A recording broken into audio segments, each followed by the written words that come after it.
Hello everyone, आपका मेरे channel पे स्वागत है। पिछली क्लास में मैंने आपको एलसीएम मेथड बताया था। एलसीएम मेथड टाइम का लेना, T1 T2 T3 का। इससे हम क्या फाइंड आउट करते थे? Total work. ये मैंने कल बताया था और इसका रीज़न भी बताया था कि हम T1 T2 T3 इनका हम वो जो टाइम रेशियो दिया है या टाइम का रिलेशन दिया है, हम टोटल वर्क क्यों फाइंड आउट करते हैं।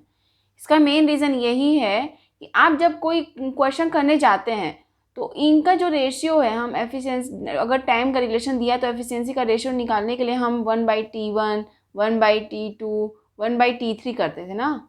अगर आपको रेशियो निकालो तो ये कैलकुलेशन ना थोड़ा लेंदी हो जाता था। तो इस क्वेश्चन को थोड़ा इजी करने के लिए क्या होता है कि हम डायरेक्टली टोटल वर्क यहीं से निकाल लेते हैं कि हमें पता है यहाँ भी हम एफिशिएंसी रेशियो के थ्रू इसका टाइम का वो लेते हैं, सॉरी, ये टाइम का हम क्या लेते हैं, एलसीएम ही लेते हैं, फिर उससे रेशियो निकालते हैं एफिशिएंसी का। तो क्यों ना डायरेक्ट हम टोटल वर्क डायरेक्टली हम यहाँ से ले लें, फिर हमारा इजी थोड़ा स्टेप्स हो जाए। तो इसका मेन रीज़न यही है कि हम एलसीएम मेथड क्यों लेते हैं अगर टाइम दिया होता है तो। देखिए, 2 पर्सन का अगर मान लीजिए कि 2 पर्सन होते हैं तो उनका टाइम डेज दिया है कि टोटल ऑफ डेज कितने ले रहे हैं, तो उनका एफिशिएंसी रेशियो निकालना ना ईजी रहता है। अगर टाइम रेशियो तो वन मान लीजिए कि x/y के फॉर्म में दिया है तो y/x हो जाएगा, यही हो जाएगा ना। इसमें कोई टफ नहीं है। इसमें अगर 2 पर्सन दिए हैं तो आप कोई भी मेथड यूज़ कर लो, डायरेक्टली रेशियो मेथड यूज़ कर लो कि टाइम का रेशियो फाइंड आउट करके, एफिशिएंसी का रेशियो फाइंड आउट करके और टोटल वर्क फाइंड आउट कर दो।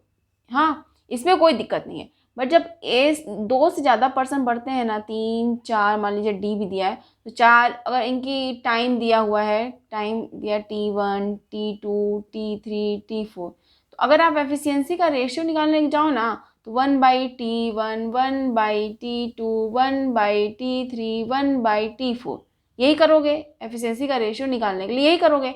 फिर इनका T1 का, T2 का, T3 का, T4 का जो डिनोमिनेटर में दिए हुए हैं उनका क्या लोगे आप, रेशियो, वो एलसीएम लोगे। इनका क्या करोगे, एलसीएम ही लोगे ना। LCM of T1 T2 T3 T4 यही करोगे ना आप। तो जो एलसीएम बाद में आप ले रहे हो, ये 2 3 स्टेप्स बढ़ाने के बाद, थोड़ा लेंदी प्रोसेस करने के बाद, डायरेक्टली क्यों ना इसका एलसीएम लेकर के यहीं से टोटल वर्क निकाल दो। फिर आपका एफिशिएंसी रेशियो भी इजी वे में निकल जाएगा। क्यों ये 2 3 स्टेप्स जो बढ़ा रहे हो, फिर ये चीज़ें क्या है कि वेस्ट ऑफ टाइम है। तो इसी चीज़ को मतलब कि थोड़ा ईजी भी हो जाता है। इस वजह से हम इसका क्या करते हैं, इस केस में अगर 2 से ज़्यादा लोग हैं, 3 लोग हैं, 4 लोग हैं, 5 लोग हैं, उस केस में हम क्या करते हैं कि डायरेक्टली एलसीएम मेथड यूज़ कर लेते हैं। LCM of time, LCM method he use कर लेते हैं। तो आप शायद समझ चुके होंगे मैं क्या बोलना चाह रही हूँ। तो पहले पहले इसको इस पे बेस्ड मैं 2 क्वेश्चंस कराऊंगी, 1 2 क्वेश्चंस। इस वजह से मैं इसको कराऊंगी क्योंकि आपको ये पता हो कि ये जो 2 पर्सन अगर दिए, सिर्फ 2 पर्सन दिए हैं, तो आप एलसीएम मेथड भी यूज़ कर लो, एलसीएम ऑफ टाइम मेथड भी यूज़ कर लो। दूसरा, आप टाइम रेशियो, अगर टाइम दिया एग्जैक्ट वाली, टाइम रेशियो निकाल करके, पहले टाइम रेशियो निकालो, फिर एफिशिएंसी रेशियो निकालो, फिर टोटल वर्क निकालो। इससे भी इजी पड़ेगा, इससे भी इजी पड़ेगा, कोई दिक्कत नहीं है। 2 पर्सन में कोई दिक्कत नहीं है। तो मैं ऐसा करके दिखा देती हूँ कि आप 2 पर्सन में दोनों मेथड यूज़ कर सकते हो। इसलिए ना कि अगर मैं बता दूंगी तो शायद आपको अच्छे से और समझ आए, इस वजह से मैं 1 2 क्वेश्चन इस पर करा देती हूँ। तो मैं एक क्वेश्चन लेती हूँ, 2 पर्सन का ही मैं ले रही हूँ इस क्लास में। इसका मेन रीज़न ये है कि आपको समझ आए कि दोनों मेथड जो हैं अप्लाई हो सकते हैं। ऐसा नहीं है कि मैं अगर एलसीएम मेथड बता रही हूँ तो ये मेथड जो पिछली क्लास में मैंने मेथड्स बताए थे वो अप्लाई नहीं होते। इस क्योंकि ना क्या होता है, किसी बच्चे को लगता है कि इस क्वेश्चन में यही मेथड यूज़ होगा, इस क्वेश्चन में ये मेथड यूज़ होगा। तो मैं ये नहीं चाहती हूँ किसी को कन्फ्यूज़न रहे कि आप, अगर आपको वो माइंड में कभी क्लिक नहीं किया तो आप सोच रहे हो कि अरे उसी मेथड से ही सिर्फ सॉल्व कर सकते हैं, ये आपके माइंड में बिल्कुल भी ना रहे। दोनों मेथड यूज़ कर सकते हैं। ये है कि आप जो मेथड यूज़ करोगे, कौन सा मेथड यूज़ करना आप पसंद करते हो। क्या है कि ऐसे मेथड आपको ईजी पड़ेगा, 2 पर्सन से ज़्यादा के लिए ईजी पड़ेगा, तो आप, वो आपकी चॉइस है। बट मुझे लगता है कि टाइम कंज्यूमिंग ना हो, इसलिए आपको ऐसे मेथड को चूज़ करना चाहिए जो कि अच्छे से बिना टाइम लिए सॉल्व हो जाए। तो मैं क्लास स्टार्ट करती हूँ अपना। एक क्वेश्चन लेती हूँ कि A can do a piece of work in 10 days, while B can do the same work, आपको दिख रहा है कि नहीं, इधर दिख रहा होगा, same work, sorry same work in 15 days. In how many days will complete the same work together? Question को समझिए क्या बोल रहा है कि A can do a piece of work in 10 days. जो भी काम दिया है, टोटल वर्क सेम दिया है, A can do a piece of work in 10 days. इसी टोटल वर्क को टाइम ए कितना ले रहा है, 10 दिन ले रहा है, 10 days ये बोला है. while B can do the same work in 15 days. इसी टोटल वर्क को काम करने में बी कितने दिन ले रहा है, 15 दिन ये बोला है. In how many days will complete the same work together. अगर इसी वर्क को करने के लिए अगर दोनों साथ में मिल जाएं तो ये टाइम, इनके द्वारा लिया गया टाइम कितना दिन रहेगा, ये क्वेश्चन बोला है. अब समझ रहे होंगे क्या बोल रहा है. तो देखिए इसको मैं दोनों मेथड से कराऊंगी, रेशियो मेथड से भी और एलसीएम मेथड से भी. तो पहले ये देखते हैं कि टाइम ए और टाइम बी. ए को कितने दिन लगे, 10 दिन, इसको बी को 15 दिन. टाइम का रेशियो क्या निकला यहाँ से, ये एग्जैक्ट वैल्यू दी है टाइम की. हाँ, टाइम का रेशियो क्या निकला, 10:15, मतलब 5 से कट जाएंगे, 2:3 हो जाएगा. ये टाइम का रेशियो है. अब यहाँ से एफिशिएंसी रेशियो क्या निकलता है, दो के बीच में क्या होता है, 3:2, डायरेक्टली हम 2 कर देते हैं, एफिशिएंसी रेशियो निकल गया. ये टाइम रेशियो, ये एफिशिएंसी रेशियो. टोटल वर्क क्या होगा, टोटल वर्क क्या होगा, टोटल वर्क का फॉर्मूला क्या होता है, MEDH. एच की बात नहीं की गई तो एच हटा दो यहाँ से. डी अलग अलग दिए हैं तो अलग अलग टर्म्स में ही टोटल वर्क निकलेगा. तो हम मानते हैं ए के टर्म्स में, पहले ए पर्सन अकेला उसी काम को कितने दिन में, जितने दिन में कर रहा है उससे पता चलेगा टोटल वर्क. तो क्या निकलेगा, एम नंबर ऑफ मैन 1 है, 1 ही रहेगा. एफिशिएंसी इसकी कितनी है, ए की 3 है, 3, और कितने दिन लग रहे हैं इसको, 10 दिन लग रहे हैं. तो यहाँ से टोटल वर्क कितना निकला अपना, 30. बी के टर्म्स में भी देख लेते हैं कि टोटल वर्क कितना निकलता है. एक अकेला, बी अकेले एक है, इसकी एफिशिएंसी 2 है, इसको कितने दिन लग रहे हैं, 15 दिन. तो 30. टोटल वर्क निकल गया, टोटल वर्क 30 निकल गया, टोटल वर्क अपना 30 निकल गया. इसी वर्क को करने में ए प्लस बी साथ में मिल जाए तो उनके द्वारा लिया गया टाइम, ये क्वेश्चन मार्क यही पूछा है.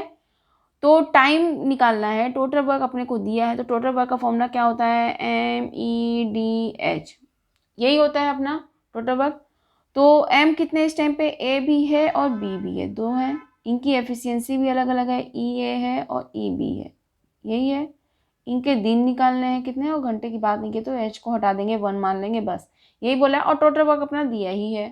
हाँ, अब देखिए इसी फॉर्मूले पे रखते हैं. टोटल वर्क MEDH को हटा देते हैं ऐसे. देखिए अब मैं एक चीज़ और यहाँ बता दूँ, ये बार बार number of man, number of man, number of man बार बार मैं लिख रही हूँ तो आपको, आपके लिए ही लिख रही हूँ कि आपको क्लियर रहे कि नंबर ऑफ मैन कितने काम कर रहे हैं और मैं कैसे कैलकुलेट कर रही हूँ. बट इस बार मैं क्या बता रही हूँ, देखिए. अच्छा, इसमें देखिए कि ME को मैं साथ में कैलकुलेट करके रखती हूँ ना. देखिए अभी के केस में क्या है, ए और बी है, 2 पर्सन है. एक नंबर ऑफ मैन 1 ए है, हाँ, एक नंबर ऑफ मैन बी है 1. इनको इनके एफिशिएंसी से मल्टीप्लाई कर, इनकी एफिशिएंसी कितनी दी है, 3. इसकी एफिशिएंसी क्या दी है, 2 ये दिया है. तो 3 + 2 ही हुआ ना, डायरेक्टली 5 हो गया. तो हम डायरेक्टली 3 + 2 ही कर देना. हमें पता है कि नंबर ऑफ मैन एक इसका है, number of total efficiency B कितनी दी है. मान लीजिए कि मैं साथ में बोल दूं कि साथ में ही एफिशिएंसी किसी दी है, एफिशिएंसी ए प्लस बी 3 दी है. तो हम ये तो एफिशिएंसी दोनों साथ में दी ना, तो नंबर ऑफ मैन 1 इंटू, अकेले मैं लिख ही नहीं पाऊंगी क्योंकि साथ में दिया है. इसकी एफिशिएंसी ए की अकेले नहीं लिख पाऊंगी. नंबर ऑफ मैन बी दिया है तो इसकी एफिशिएंसी बी की मैं अकेले कैसे कैलकुलेट कर पाऊंगी जब मुझे अलग अलग पता होता है। ए प्लस बी का साथ में दे दिया है, अकेले अकेले नहीं पता कि ए की वैल्यू कितनी है। मान लीजिए कि 1.5 और 1.5 1.5 भी एफिशिएंसी हो इसकी, शायद इसकी 1 हो, इसकी 2 हो, इसकी 2 हो, इसकी 1 हो। हाँ, तो ऐसा भी हो सकता है। तो इस केस में हम नंबर ऑफ मैन साथ में नहीं लिख सकते ना, इनकी एफिशिएंसी साथ में दे दी है, तो क्या हो जाएगा कि एग्जैक्ट वैल्यू पता नहीं है। तो क्या होता है इस केस में कि हम ऐसे नहीं लिख सकते कि नंबर ऑफ मैन उनकी एफिशिएंसी ए की प्लस नंबर ऑफ मैन उनकी एफिशिएंसी बी की। मान लीजिए नंबर ऑफ मैन बी एक है, यहाँ पे ये एक ही है, सॉरी ये एक ही है, बट क्या है ना कि इसकी एफिशिएंसी एग्जैक्ट नहीं पता हमें, तो हम ऐसे नहीं लिख सकते इसको। तो इस केस में हम क्या करेंगे, अगर मान लीजिए कभी भी मान लीजिए कभी तो ये अलग अलग दिया है, ए और बी की एफिशिएंसी हम फाइंड आउट अलग अलग करें। मान लीजिए किसी केस में ऐसा आ जाए कि ए प्लस बी की डायरेक्ट एफिशिएंसी ही दी हुई है, मान लीजिए 3 दी है। अब हमें टोटल वर्क निकालना है कि इनके द्वारा time taken by A plus B, यही निकालना मान लीजिए हमें। तो हम क्या करेंगे कि यही फॉर्मूला रखेंगे कि टोटल वर्क हमें पता रहेगा और number of man E D पता रहेगा। तो टोटल वर्क मान लीजिए हमें पता है और नंबर ऑफ मैन 2 है पता है, लेकिन 2 तो साथ में लिख नहीं सकते, उनकी एफिशिएंसी अलग अलग है। तो 1 into efficiency of A plus 1 into efficiency of B, फिर इनको नंबर ऑफ मैन एफिशिएंसी साथ में, फिर डी, ऐसे किया हमने, यही किया ना हमने। लेकिन क्या है ना कि हम हर केस में तो नंबर ऑफ मैन को अकेले अकेले नहीं लिख सकते ना। क्या होता है कि इस टाइम पे मान लीजिए एफिशिएंसी ए प्लस बी के साथ में दे दी है, तो उनकी एफिशिएंसी ए प्लस बी के साथ में दे दी है, तो नंबर ऑफ मैन को भी काउंट करके इसने एफिशिएंसी कैलकुलेट करके ही दिया है। तो ऐसा मान लेना। तो हर बार मैं जो नंबर ऑफ मैन लिख रही हूँ कि 1 इंटू ये 1 इंटू ये, तो मैं आपको दिखाने के लिए लिख रही हूँ कि आपको कॉन्सेप्ट पूरी क्लियर है। लेकिन हर बार बार बार लिखना आपके लिए सही नहीं रहेगा। मैं तो चलो ठीक है, मैं आपको पढ़ा रही तो मैं बार बार लिख दे रही हूँ, लेकिन शायद मुझे लगता है अब तक मैं कॉन्सेप्ट क्लियर होना चाहिए कि नंबर ऑफ मैन और एफिशिएंसी को साथ में कैलकुलेट कर रही हूँ मैं। इसका मेन रीज़न ये है ना, कभी क्या होता है ना कि कभी नंबर ऑफ मैन घटते हैं, M1 आते हैं, कभी नंबर ऑफ मैन M2 आते हैं, नंबर ऑफ मैन M3। इस केस में मैंने इसको इस पर बहुत ज़्यादा फोर्स किया है कि नंबर ऑफ मैन इस केस में कि नंबर ऑफ मैन जब चेंज हो रहे हैं, इस केस में मैंने बहुत ज़्यादा फोर्स किया था इस पर। तो शायद मुझे अब समझ आ रहा है आपको, कि शायद मैं सोच रही हूँ कि आपको अब समझ आ रहा है, मुझे लग रहा है कि आपको समझ आ चुका होगा। तो इस केस में देखिए टोटल वर्क क्या दिया अपना, हमें निकालना क्या था कि time taken by A plus B. तो टोटल वर्क कितना है अपना 30 है, और 2 पर्सन है ए और बी, अलग अलग है, उनकी एफिशिएंसी 3 और 2 दिए। तो डायरेक्टली मैं नंबर ऑफ मैन नहीं लिख रही इस बार, डायरेक्टली 3 दिया है 2 दिया है, तो 3 + 2 एफिशिएंसी दोनों को साथ में लिख दो, इनके एफिशिएंसी को, और डी यही कर दो। तो 35 इंटू डी की वैल्यू क्या आ गई 30/5, क्या आ गई 6 डेज, 6 डेज आ गई ना। तो यही निकालना है अपने को। मैंने ये मेथड बताया रेशियो मेथड। एक मेथड मैं बता देती हूँ ये वाला कि कैसे निकलता है ये अपना एलसीएम मेथड से। एलसीएम मेथड यूज़ कर रही हूँ मैं। देखिए एलसीएम मेथड में क्या है कि टाइम ए की और टाइम बी की कितनी वैल्यू दी है, इसकी 10 दी है, इसकी 15 दी है। इनका एलसीएम लो, इनका एलसीएम क्या होगा। एलसीएम मैंने आपको बताया था कैसे निकालते हैं, 10 और 15 का कैसे निकालते हैं एलसीएम। कैसे 15 को ले लो आप, सबसे हाईएस्ट वैल्यू को ले लो, 15 का टेबल पढ़ते जाओ, जो सबसे कट जा रहा है तो वही वैल्यू होगी। 15 को 10 का टेबल पढ़ो, 15 आता है नहीं आता है, फिर क्या करो, नहीं आ रहा तो फिर आगे बढ़ो, 15 को 2 से मल्टीप्लाई करो 30 आ रहा है। 10 के टेबल में भी 30 आता है, 15 के टेबल में 30 आता है, तो क्या आ गया अपना एलसीएम 30 आ गया। तो यहाँ पे अपना एलसीएम इन दोनों का एलसीएम लिया 30 है। ये 30 क्या है अपना टोटल वर्क है, जो कि पहले भी मैंने देखा निकला हुआ है, डायरेक्ट निकल गया ये जो आप रेशियो करो। अब यहाँ से 30 आया टोटल टाइम, यहाँ इनके टाइम अलग अलग दिए हैं, तो इनकी एफिशिएंसी भी यहाँ से निकल, इसकी एफिशिएंसी ई ए की निकल जाएगी, टोटल वर्क दिया है, टाइम दिया। अब देखिए एफिशिएंसी का फॉर्मूला क्या होता है, जैसे कि मैं क्या लिखती हूँ, आपको ये पता ही होगा ना मैं कब से यूज़ कर रही हूँ, टोटल वर्क MEDH, एच नहीं दिया तो दिन को हटा दीजिए। हाँ देखिए अब क्या दिया है कि टोटल वर्क अगर आपको पता हो, इस केस में एफिशिएंसी डायरेक्टली फॉर्मूला निकालने के लिए बता रही हूँ, टोटल वर्क पता हो, नंबर ऑफ मैन भी पता है काउंटिंग में, हाँ उनकी एफिशिएंसी और दिन।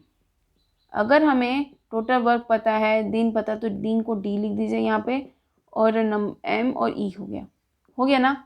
ये एम भी अपने को पता है, तो एम की वैल्यू डायरेक्टली पता चली गई कि ए अकेला एक है, तो देखिए एक चीज़ और बता दे रही हूँ, इसलिए कि कन्फ्यूज़न ना हो आपको कि नंबर ऑफ मैन बार बार मैं जो लिख रही हूँ उसका कन्फ्यूज़न अब ना हो आपको। देखिए अकेला ए पर्सन की बात की गई है, सुनिए, एक अकेले पर्सन की बात कही है, क्या हो जाएगा यहाँ पे 1 हो जाएगा और उसकी एफिशिएंसी हम कैलकुलेट करेंगे, यही होगा। तो एफिशिएंसी ए की क्या हो जाएगी, टोटल वर्क और टाइम टेकन बाई ए। तो इस यहाँ पे मैंने डी लिखा तो डी ही लिख देती हूँ, टाइम टेकन बाई ए, यही हो जाएगा। हाँ, मैं एक अच्छे से कॉन्सेप्ट क्लियर कर रही हूँ इस बार, क्योंकि नंबर ऑफ मैन की वजह से आपको अब आगे कन्फ्यूज़न ना हो, बार बार नहीं रख सकते आप नंबर ऑफ मैन को। अब देखिए ना,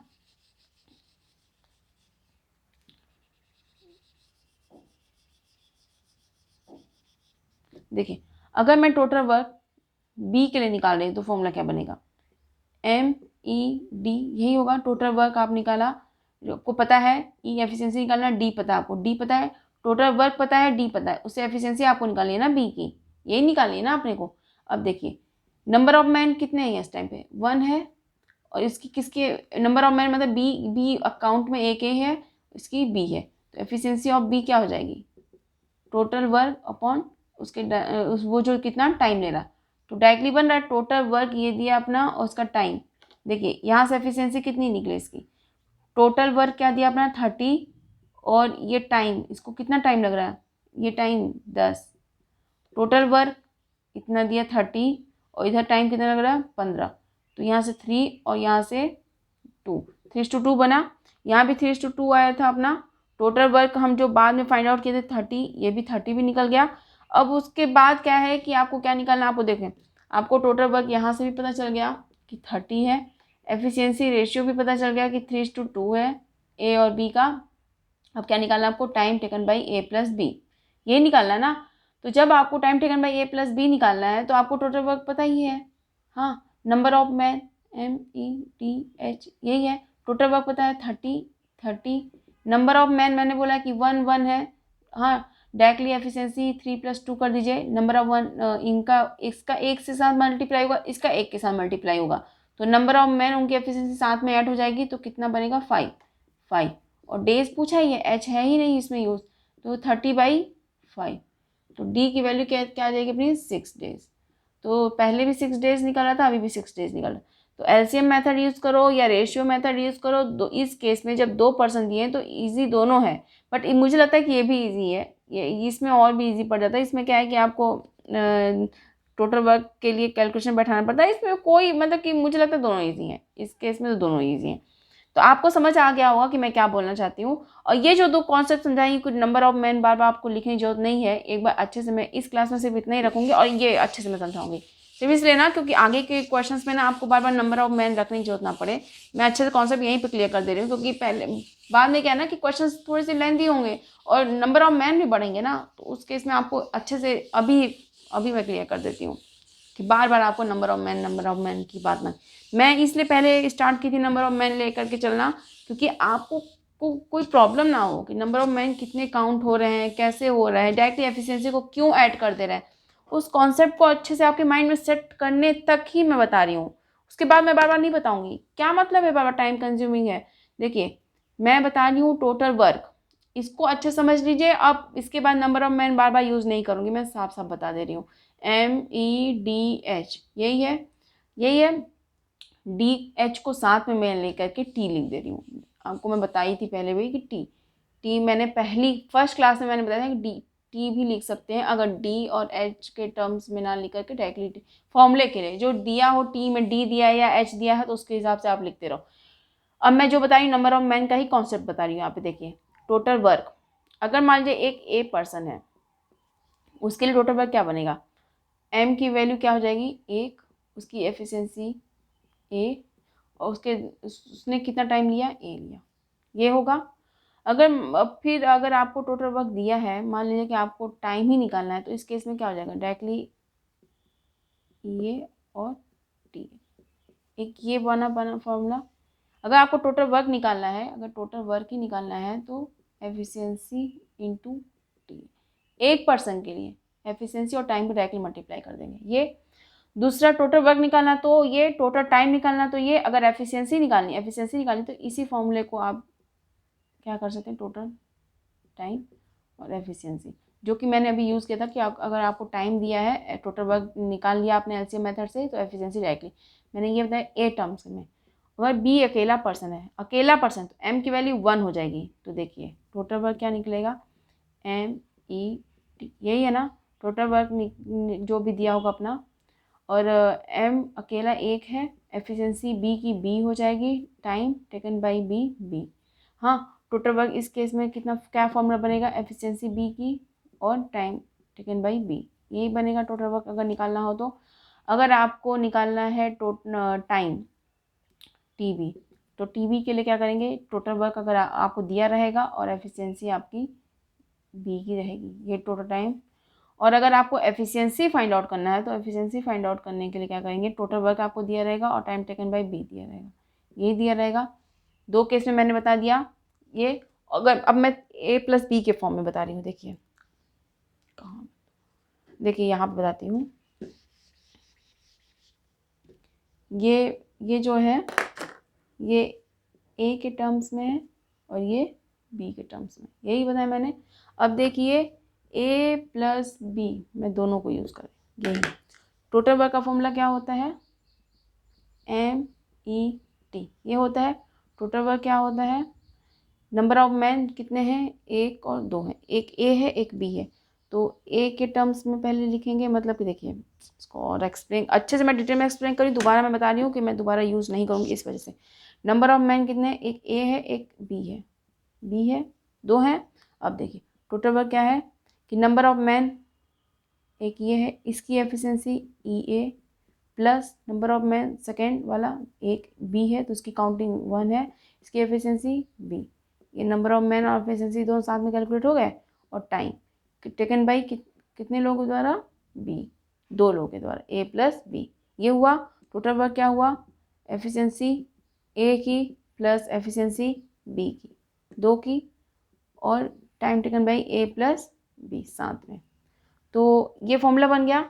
अगर टोटल वर्क निकालना हो तो आप क्या करोगे कि अगर दोनों का साथ में टाइम दिया है और उनकी एफिशिएंसी साथ में दी है, ए की भी दी है बी की भी दी है, डायरेक्टली ई ए कर दोगे, ई बी कर दोगे। जो 1 के साथ मल्टीप्लाई करते हैं कि नंबर ऑफ मैन 1, उसकी एफिशिएंसी ये वाला काम मत करना। डायरेक्टली ई ए और ई बी का रेशियो जो दिया रहेगा डायरेक्टली ऐड करके टोटल वर्क निकाल लेना, टाइम उनका दिया रहेगा साथ में। तो अगर आपको टोटल वर्क ही दिया है और टाइम दिया है, मान लीजिए कि ए और बी दोनों साथ में काम करने में कितना टाइम लगेगा, तो उनका एफिशिएंसी आपको ए और प्लस ई बी की निकल जाएगी।